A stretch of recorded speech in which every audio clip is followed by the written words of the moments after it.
Hello everyone, welcome to the Precinct project. This is Infamous.sevens. I'm here with 12headed boy, our first featured artist for the second issue of the Precinct. And hey, thanks for being on the show. Thank you. Over here it's 35 past 12, well, in the morning in London. And you? And I'm in Chicago, and it's 6:35 p.m. Cool. Okay. Let's get into it. Would you like to tell me about your inspirations? Sure. At least on Instagram, because it was Instagram that kind of really got me into or taking photography seriously. And most of the stuff that I shoot is like architecture and city and street stuff. So I'm a big fan of M. Salisbury. Oh yeah. Yeah. Yeah, he's an awesome Chicago photographer. And Brian Willett, he was from Chicago, but he just moved to LA a few months ago. Yeah, those both of those guys are great. Yeah. And Dennis, that we spoke about, Yeah. D-Designs, he's ridiculously good. He is really good. I mean, his creativity, his energy, everything that he brings in terms of his photography, it's quite, it's really diverse, and you can really see that there is something different about what he does. Right. And the way he edits as well. I wish he would do like a tutorial on how he edits his pictures. That would be very good. Yeah. I think he did one recently actually on his Twitter. Really? Shout out to his Twitter, because he live streamed on his Instagram or something, and then he posted on his Twitter. Yeah, that guy's pretty good. And I've seen Michael as well. Just has that sort of moody, empty feeling. But I've noticed with yours, what I like about yours is quite, it's, I wouldn't say it's structured, but it's composed, like almost like a good song would be composed, or almost like a rhythm or something like that, and within that you get this sort of emotion. And how do you think you're able to capture that emotion within your photos? I'm not sure. I mean, it's kind of difficult to explain or really put into words. I kind of just, I don't know. I don't really, when I go out and shoot, I don't really go out and shoot with anything particular in mind. But it just kind of comes to me when I'm out there. Yeah. I'll just see something, or something will strike me, or I'm terrible at taking pictures of people, like just strangers on the street. I can't. Yeah, I'm the same. I suck at that shit. But I prefer leaving things to their natural state, the way I found them. And I don't like moving things so that the picture looks better, or asking people to pose or anything like that. I prefer just capturing something the way it was when I got there and when I saw it. Yeah. I mean, at least for me, maybe it's because I'm not good at getting people to pose. I mean, there are always those people that you work with, those models that are very good at posing. Right. But I'm not really in the realm of doing sort of like that model shooting and everything like that, but I'm more so on your side of shooting, on capturing that atmosphere and what it is. I think it's something that's quite unique, And it definitely helps to be in somewhere like Chicago, because like the weather that we get here, the skyline is dope. Like the last couple of weeks, we've had like so much fog. We're right next to the lake. Yeah, it's crazy. Oh man, you got me jealous, cool. Man. You got me jealous. Oh man, that sounds good. Yeah. So I noticed your accent. Where are you from? I'm actually from Edinburgh, Scotland. Okay, yeah. So why did you come to? I moved to the U.S. for a woman. Oh, okay. Yeah, a long time ago. Moved to Pennsylvania, and then we broke up, and I started seeing women from Chicago, so I decided to move here. Well, it worked out. Well, no, because she broke up with me before. Oh, okay. So I just moved then. Okay. But now I'm here, and moving here is one of the best decisions I've made in a long time. Yeah, I can imagine. In that sense, it did work out. Yeah, exactly. And you know, I always find out with those things that never work out, it's almost as if it turns out 10 times better than it would have. Yep. Especially if it, like, I've noticed that as well from my, and like things that have happened to me in the past where at the time they've been terrible and shitty things, but now looking back on them, it's like, damn, if like I got fired from one of my jobs when I was living in Pennsylvania, and at the time it sucked, and it was shitty, and you know, I didn't know what I was gonna do or where we were gonna get money or anything like that. But if that didn't happen, I wouldn't be where I am today. Yeah. It's just at the time you don't know that. You don't have hindsight to look back on. Yeah, exactly. And it's really incredible. It's really incredible with this like whole butterfly effect. It just it bounces on. It really does. Yeah, and what do you work as now? I'm self-employed as a social media manager, which I hate it every time those words come out of my mouth. I basically just post to Instagram for companies who don't know how to use Instagram or who don't have the time to use it. Yeah. And it's working, you're getting by, and it's great. Cool. It's I only hate saying it because to me it doesn't feel like real work. To me, real work is like, you know, moving more than just my fingers or more than just for a few seconds. Yeah. And that's actually something I've always thought, that we're quite fortunate in the fact that a lot of people usually get desk jobs, you know, nowadays. I mean, compared to going out in a mine or like working in the fields all day. Quite lucky in terms of that. So tell me, how did you start out in photography? I started when I was back in Pennsylvania. It was like probably 12, 13 years ago now. Just when like digital photography was starting to get into the mainstream. And I bought a 1.3 megapixel camera on eBay. Wow. For like $100, yeah. How many megapixels? 1.3. Wow. Get your head around that for a second. For $100. How long ago was this?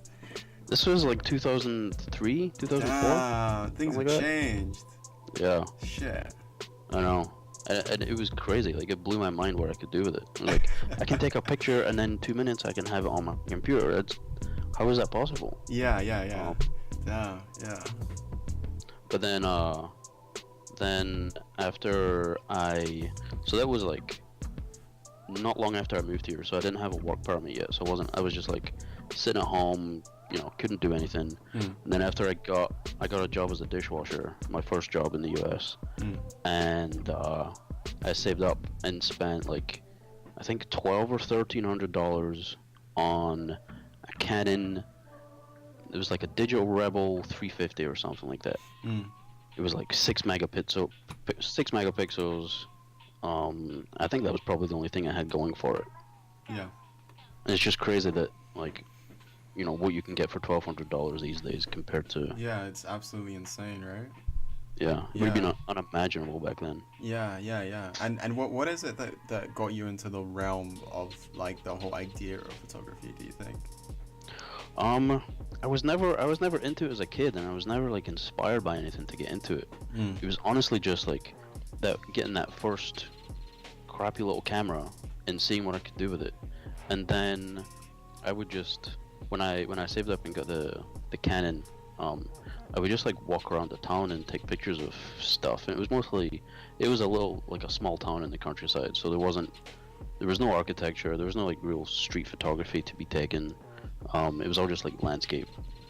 But then it wasn't until I moved to Chicago that I like started taking it seriously, and I was inspired by the architecture and like the way the light hits the streets, and other photographers who'd been like walking around taking pictures for years before I even got here. And yeah, that's when I started getting into photography seriously. Okay, so you would say like the main inspiration was the photographers that you saw online? Is that what you'd say it was? Yeah, probably. I mean, before I moved to Chicago, really the only photographers I knew about were Ansel Adams and Bresson and shit, that's probably it. I just wasn't like, I didn't really care about like teaching myself about photography or old photographers or processes or techniques or anything. I was just like playing around with what I had. But yeah, and then after moving to Chicago and just like seeing how amazing this place is, that's when I like that took it up a level. Yeah, I definitely think it's important when, you know, you first start an art form or whatever it is that you're doing to enjoy it and I think embrace it for what it is, and explore it. You know, so many people get into it and almost want to be the best, and they wind up just falling and giving up from the first step because they don't see anything but, oh, okay, I want to be the best at what I want to do, and they don't see the especially process. Like yeah, and especially now, like in the like digital internet age where everybody wants everything right now. So people just want to be the best, and they want all the recognition that they can get, and they want it all right now. So, yeah, there's definitely a lot of people, you know. Yeah, it's ridiculous. Pissing and moaning about that. Yeah, it's so stupid, and you know, oh man, it's something that's incredible to me because people will buy cameras, right, and they'll find it more costly to put hard work and patience into taking photos than to spend like $2,000 on a brand new camera to get that recognition. It's so stupid. Yeah. And people spending thousands of dollars on a camera and having no fucking idea how to use it. Exactly. And I always find out that for some reason I just don't understand like why this happens, but the more you spend, for some reason, the worse you are. That's what it usually is. Like, no offense to the people with the most, but that's usually what it is. Like, I think a lot of people just assume that, well, I'm spending, you know, I'm spending $5,000 on this camera, so I'm obviously going to be able to take amazing pictures better than everybody else. But I think, you know, they don't realize that it's an art and it's a craft, and you have to like hone your skills and get better at it. Yeah, it's pretty funny because it's not one of those things, I think, where I think there's a lot of things in life where you can cheat through and you can buy your way through. But in photography, honestly, like I think even if you get like even with an iPhone, even with a normal phone, or during daytime, or like one of those old compact, you know, those normal compact cameras, like you would still be fine. Yeah, exactly. You'd still be fine with that. And it's pretty funny, honestly. Well, I mean, if you look at Trash Hand, he started just like taking pictures on his iPhone and posting them on Instagram, and then, you know, now he's fucking huge, and like that's him set for life. Yeah. And I always find who would you say your biggest like favorite photographers on Instagram were? So definitely M. Salisbury. Definitely Dennis. Yeah. There's a Japanese guy that I really like called, I'm not sure if I pronounce his name right, but it's Hamada Hideki. Oh, okay. He posts a lot of like, his pictures are really like bright and sunny and like welcoming. His pictures, he posts a lot of pictures of his two sons, and they're just, they're not posing, they don't pose for pictures, they're just like playing and hanging out with each other and, you know, exploring and stuff. But the way he shoots these pictures, they're really kind of candid and intimate, and I feel like it's on another level that I'm incapable of reaching right now. But I would definitely love to be able to take pictures like him. Okay. Because a lot of the time I talk to people, it's usually Trash Hand, 13th. Those are the ones that I always get. But it's really nice to get someone that doesn't mention them straight away. Not that there's anything wrong with their stuff, but it's good. I think it's really good. I think also it makes a difference where, like, how somebody got into photography. So if you speak to people who got into it through Instagram, their main influences are gonna be Trash Hand and Jason Pearson and 13th Witness and, you know, people like that. And most of them are probably gonna be looking at like street photography and sneakerheads and all that kind of shit. I'm not really into that scene. Yeah, I completely agree with you. It is all about how you got into it. Yeah, and that's a really good point. Do you think you'd still shoot without Instagram? Yeah, definitely. Do you think you'd still be creating the level of work that you are now without Instagram? Yeah, I think so. Maybe if you'd asked me this like before I moved to Chicago, then probably not. Okay. Just because the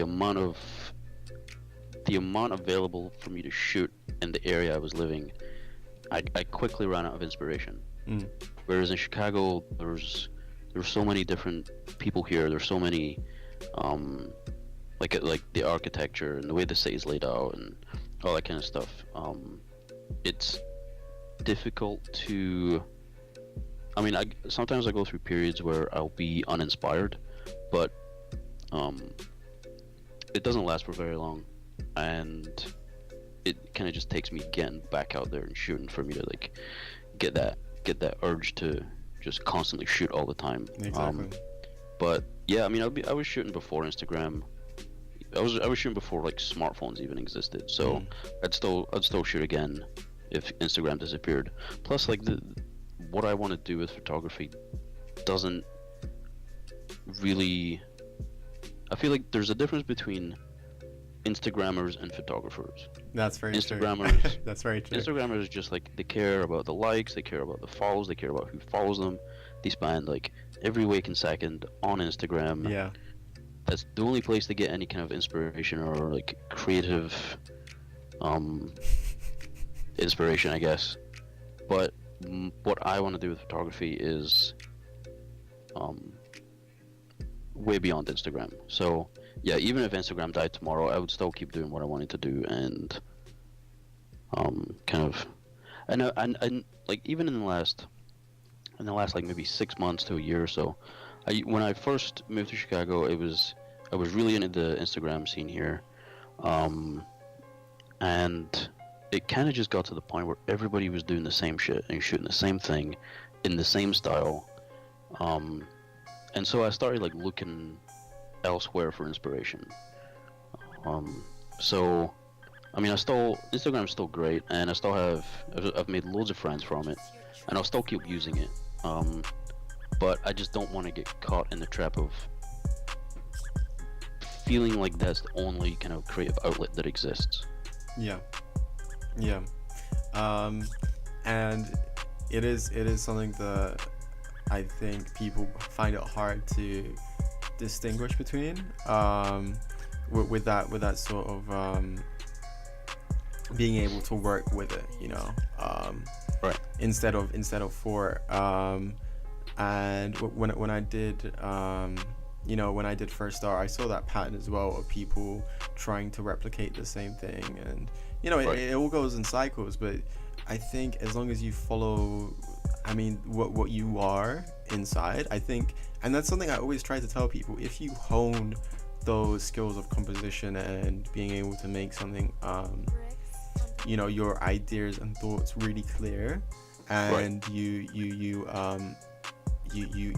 put down that underlying personality that you have, and don't just copy everyone else, then I think you'll always succeed in that way. But people always miss that, and they always wind up replicating each other, and it's just a shame. Yeah.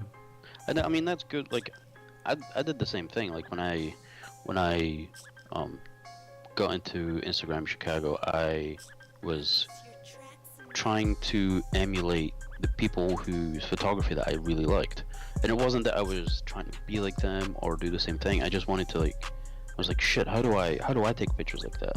Yeah. So I would just copy them, and I would get frustrated that it didn't look the way I wanted it to look. But I mean, even now it doesn't. Like, I kind of like the way my photography looks, but at the same time, I'm not 100% happy with it, which is probably a good thing, because, you know, it'll keep me trying to push it, or, of course, you know, take it somewhere else. But I think it's good to an extent to copy other people, just as long as you don't get caught in that cycle of just, if you don't have anything like fresh or original to offer, you're just gonna fall into the crowd and nobody's gonna notice you. Yeah, and there are always, and it's quite a shame because sometimes there are those that replicate absolutely everything that has been done, but they do it, maybe 10 times over. Right. And sometimes it does succeed, but I think it's the difference between, as you said, maybe an Instagrammer and photographer is the person that you find hardest to please is yourself. Right. Yeah, instead of the likers, the commenters and stuff like that. Right. Because I think a real photographer, whatever you say that is, they're usually trying to refine their own art. Right. Yeah, and it's quite a big difference between the two. Yeah, and I mean those people who are just like trying to get quick recognition, or the ones who don't really care about, like the ones who are just like looking for insta fame. Those are the people who are only going to do it for like, 6 months, a year, maybe 2 years, and then they're just going to dip, and they'll never touch a camera again. Yeah, exactly. It's kind of sad in that way. Yeah, but that's just the way it is. That's the way it is. So yeah, where would you want to travel? Last year I traveled a lot. I traveled more last year than I have probably any other year of my life. And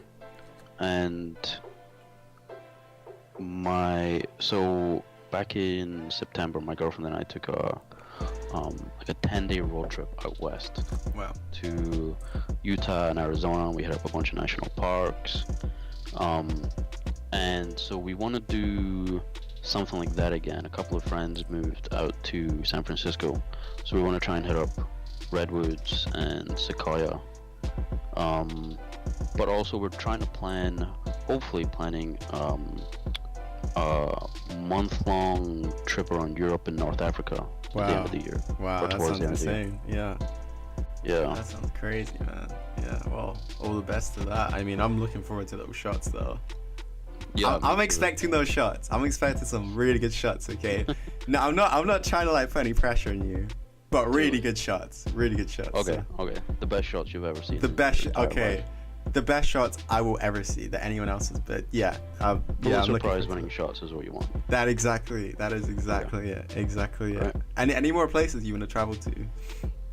Well, if we make that month-long trip, we're gonna hit up. We're gonna visit my family in Scotland, her family in Poland. We're gonna do Morocco, Spain, Hungary. We'll say hello to the missus. You said hello. So yeah, we're gonna hit up a bunch like that. But I really want to go to, at some point between now and when I die, I want to hit up Japan, specifically Tokyo and South Korea. I really want some kind of like culture shock. I haven't been to a country where they're not like predominantly white or predominantly English speaking. So I want to just be completely out of my element. And I think the architecture and the way of life in Tokyo and South Korea really appeal to me. Yeah. And it's something that's almost... And I feel like, I don't know, I feel a bit touristy whenever I think about these things, because I feel like the expectation to the reality is completely different. But when you see those photos of like, Tokyo, it's almost like, I don't know, magical in the way that everything is like, so elegant and so beautiful and so nicely put together, And I think it was kind of the same for me when I first moved to the US from Edinburgh. And like I haven't lived over there for like almost 15 years now, so it's been a minute. But back in the day, there was a really big like American influence in the UK, and it was really, American culture was really romanticized. And when I came over here, it was like, the fucking cars are so huge, and like there's like the buildings are so fucking tall, and like the weather's always amazing, and like all that shit. And it wasn't 100% true, but a lot of it was. And I hope that when I do end up going to those places, that I haven't romanticized it too much and built it up in my head, and then I become disappointed. Yeah, but even with the best places, even when you do get sort of disappointed, you wind up getting yourself lost in it anyway and loving it, right. You know, even more. And Tokyo and Japan, amazing. Amazing places, definitely. So what do you think of film versus digital? Like, what do you think the difference between them two is for you? I don't really shoot. In fact, let me rephrase that. I don't shoot film at all. When my girlfriend and I went on our road trip last year, I took a film camera with me and I bought some film from one of my buddies, and I played around with it a bit. But I mean, the rolls are still just sitting in the house somewhere. So I don't really shoot with it much. It's kind of a different beast because I taught myself to shoot with a digital camera, and I'm used to, like, you know, taking a picture and looking at it, and then taking another picture and like adjusting it slightly, and then taking another picture, and so I'm a little apprehensive to get into film just because it's a lot more expensive. Like, if you make a mistake, you can't just, like, you know, delete that picture and you know, reshoot it. But I think it's great that it's making a comeback. It kind of reminds me of like vinyl records. Yeah, exactly. When how, like, 10-15 years ago, nobody really cared about vinyl, and it was like dying this really, really slow death, and you know, there were like maybe like one record shop in your town if you were lucky. But now it's like, it's huge. It's gonna be like a fucking $1 billion industry, and I think Instagram and smartphones and, like, basically everybody's a photographer now. I think that's lending itself to film having a resurgence. How so? And, like, so people getting into photography, like, I have one friend who's like, he's like 17 or 18, and he primarily shoots on film, but he started on digital, and I think it's just kind of like a natural progression where if you're really into something, like if you discover a band and you really like that band, you kind of then go and look for bands that inspired them, and then you go and look for bands that inspired them, and you just, like, end up down a rabbit hole. Yeah.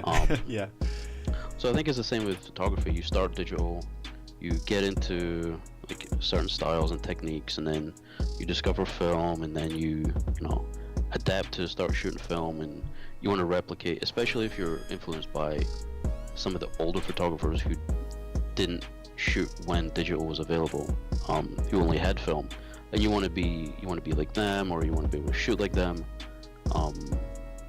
So I think that's kind of what's going to happen, and I think film's going to make a big comeback, and you might even see, like, companies like Kodak that pretty much went out of business because nobody was buying film anymore. Yeah. I can see them kind of coming back. So yeah, I think it's great. Yeah, it's such a beautiful art form. You know, when you when you look at some of the photos, like some of my favorites, in terms of film, you forget the fact that they're walking around with these huge, like, film cameras that are like like so like you're walking around in the military or something, you know. You completely forget that, and some of the stuff they make is just so crazy, you know. You sometimes just, and that's the biggest thing that people I think you can learn from it, is it doesn't matter what you're using, and it's amazing. But I think if you can become a good film photographer, then you're set on any other kind of camera. That's a very good point. Yeah. Because if you can take a picture and not, like, instantly see the result, and then when you get it back and it still looks great, then you're probably going to be pretty good with like a digital camera as well. Yeah, that's a really, really good point. Yeah, I never thought of it that way. I would love to shoot film just like you, but it is very expensive, and it racks up really quickly.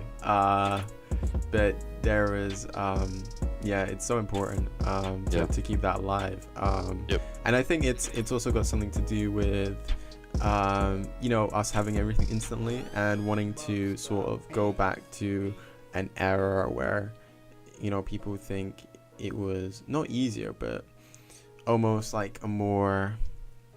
It's a lot more patient approach. Yeah, a lot more patient, and that sort of era, like you said with Japan, is sort of been more romanticized within that. Right. You know, I think there's something a lot more about in terms of character when you capture a film. Yeah. You know, photograph something so more emotional about it when you manage to do that. That's you can't get. And there's like, so when my buddy, when I see some of his film pictures that he throws up on Instagram, I can instantly tell that they're film, and I can instantly tell that there's no way I personally could ever replicate that look in Lightroom. You mean the not filter, but the effects that are on the pictures? Well, so what he does is he buys like old expired film. Oh, so it has this like it has this like kind of feel and look to it. So, and that's just something that I'm sure other people are able to kind of replicate that in Lightroom, but that's beyond my Lightroom skills. Yeah, that's. And I feel like that's. I mean, I would like to think that that's something that you can only get like on film, like actually using physical rolls of filming. And I think it's within the small details that you get with film, the small what people call errors, you know, like the dust or whatever. Dust, yeah. It makes it look amazing. It really does. And you know, especially with expired film, and I've seen it, it looks amazing. It really does look good. So yeah. In terms of music, do you really listen to music when you shoot? I do most of the time. If I'm somewhere that I haven't been before and I'm shooting, I'll tend to just I'd rather not listen to music. I'd rather just like listen to the sounds of like, whatever's going on around me. But yeah, if I'm out in Chicago, I normally have headphones on. It's a good way to kind of just block everything out and just focus on like what I'm looking at through the viewfinder. And sometimes like if I'm in a certain kind of mood, I feel like the music also affects the kind of pictures that I end up taking. Yeah, I completely agree with you. There is some music that is a lot more open within the thought process that it allows. Right. What kind of stuff do you usually listen to when you're shooting?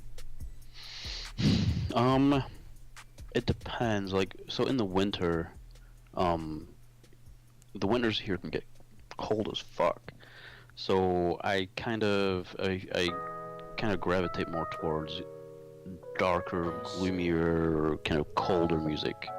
I really like Burial is great for like nighttime, like walking around Chicago at night, and also just shooting in the cold. Who else? Portishead are good for that. John Hopkins. There's a Chicago band called Whitney that are pretty good. I also really like. I just started getting into Loyal Carner. Oh yeah, he's pretty dope. Yeah. What else? The New Childish. Yeah. And I'll never get tired of MF Doom. Yeah, MF Doom is the fucking shit. Yeah. Yep. His wordplay is just off the hook. I feel like he really wasn't appreciated in his time.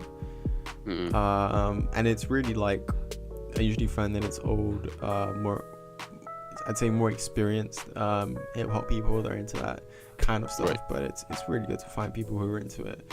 Yeah. It's really good with its flows. And I find music is really important. To sort of open up your mind. Right. Because your mind is so powerful, especially in creativity. But I don't know. I personally always find it hard to shoot without music. It's interesting that you say that. Yeah. yeah. So you just get in the zone, or? Yeah. Okay. Yeah. Sometimes, yeah, I don't know. Sometimes it's nice to just not. I think because I work from home and I spend a lot of my days listening to music. If I'm gonna go out, sometimes I just want to hear background noise, or I don't want to hear thumping beat in my ears for fucking 4 or 5 minutes. Yeah. It's so much more relaxing, and you feel like yeah. I can completely imagine what it's like. Are there any photographers or companies, personalities that you'd like to work with in the future?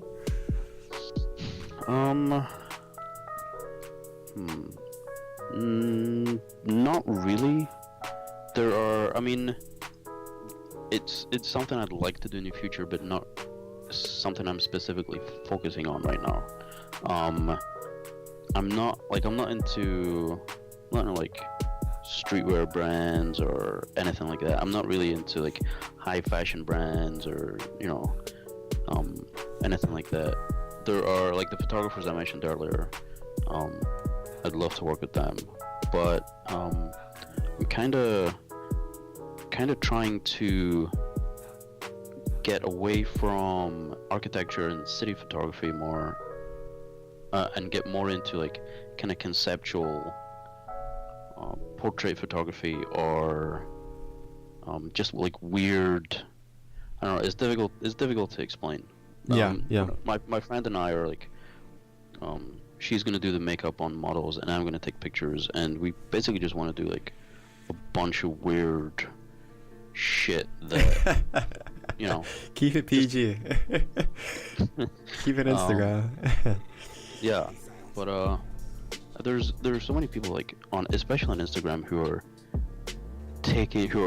getting into portrait photography, and it's just boring and unoriginal. Yeah. And there's the amount of fucking pictures I've seen of people with lights in a fucking bottle. Oh my god! Dude, if I see another one, is that as creative as you can get?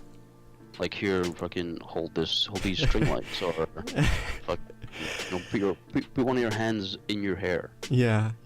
Or let me shoot through a window. It's oh my god! It's like the equivalent of like what you get here in London, where you get people shooting Tower Bridge like 50 times over, and I'm just like, you're giving me a headache, please stop.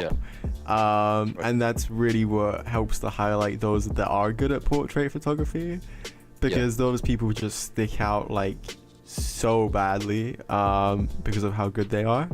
Yeah, there are people who think that like, oh, I can take a banger of a building and look at this fucking foot dangle. Dude, I can definitely take awesome pictures of like skinny white girls. No, can't. Portrait photography is not something I've really had much experience in, but it's something I'm interested in. But I'm not interested in just doing the same as everybody else.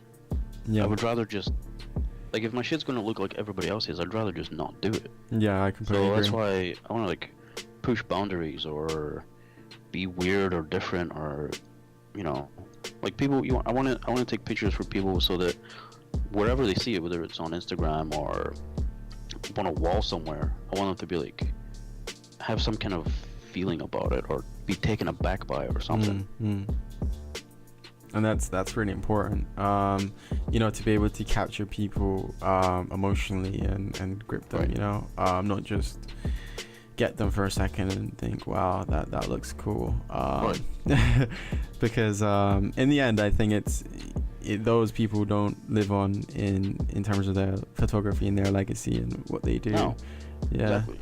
Inspire to inspire. And that's fine. I mean, like if they don't want to be, if they don't want to have original photography, or if they don't want to be remembered, or if they don't want to stand out from the crowd, that's fine. But I've got loftier goals. Yeah, exactly. It's always good to stay driven. So well, I'm looking forward to those as well. I know you're gonna, I know it's gonna look good. So in terms of your future photography goals, what are those in the long term? What are you looking to do? I'm probably kind of what I was just talking about, but so I don't have specific companies in mind that I'd want to work with, but the kind of photography that I'm like exploring and trying to do more of is the kind of photography that would probably be done for high fashion or companies or brands that are looking for something different in the way they're, presumably it would be clothes based, but or fashion based, but yeah, that's kind of what I'm thinking. Okay, it sounds good. In terms of new photographers, what would you say is the one piece of advice you'd give to them? That sounds like quite, like, that sounds like you're gonna drop some knowledge here, man. That was, you know, when you're watching those movies like Karate Kid and they go up to like the old master, you know, like he just takes a deep breath before he takes it and he drops that knowledge, man. All right, let's. I'm ready for this, man. See, now you've hyped it up. Like, what if this is like eat your greens? Nobody's inspired by that. Yeah. I mean, who knows, man? Who knows what this could be? That's yeah. Probably. I think so. When you spoke to Dennis, yeah, he kind of said something that I get DMs from people, and they'll ask me like, you know, what advice would you give me for like starting out, or like how do I get big on Instagram or whatever. I don't know why they ask me, because I'm not big on Instagram and I don't particularly think I'm that good of a photographer. I don't know. Yeah. I think, and we kind of touched on it earlier, where people just want instant access to everything. Yeah. Right. They want recognition and fame and affirmation, and they want it right now. So I would say, just chill and be patient and fucking do your thing, and it'll come. As long as you keep trying and keep pushing yourself, just be patient and don't give up. Okay. And also try not to like fall into trends, and like we also were talking about, just copying other people. Yeah. It's cool to like get inspiration and kind of find things that you're into or interested in, but don't fall into the trap of that becoming the only kind of photography that you do. Also, just fucking don't limit yourself to Instagram. So many other platforms out there that have a lot more inspiring content than Instagram does. So yeah, just look around, be chill, and don't follow trends. Sure. Any platforms you'd recommend? I like 500 pixel a lot, and this might make me sound like a middle-aged housewife, but also Pinterest. Oh, nice. Yeah, Pinterest has a lot of really good. Yeah, really good for ideas. Yeah, crazy. Like the shoots that I have done for like portrait shots, I pretty much solely get all my inspiration from Pinterest. It's also more intuitive than Instagram. Like if you're looking for something on Instagram, you can only search by like one hashtag, whereas Pinterest you can just like search multiple words and it's pretty accurate. So yeah, Pinterest is dope. I don't really use Visco much, but yeah, probably Pinterest and 500 pics. Okay. So be patient, young grasshopper is your knowledge that you're dropping. Okay, cool. Sweet. In terms of Flickr, have you seen Flickr? Yeah, I used Flickr before Instagram was around, and it was cool back then, but I kind of just stopped using it, so I haven't really paid it much mind in the last 7 years. So I'm not even sure what it looks like now. There's some really, really good film stuff on there, man. Definitely. Really? Yeah, really, really, really nice stuff. I'll send you some later on. But yeah, thanks everyone for listening. This has been Infamous.sevens on the Precinct project, and yeah, thanks for joining us, Frank. Thank you. It's been awesome. Cool, and good night, everyone. Good night.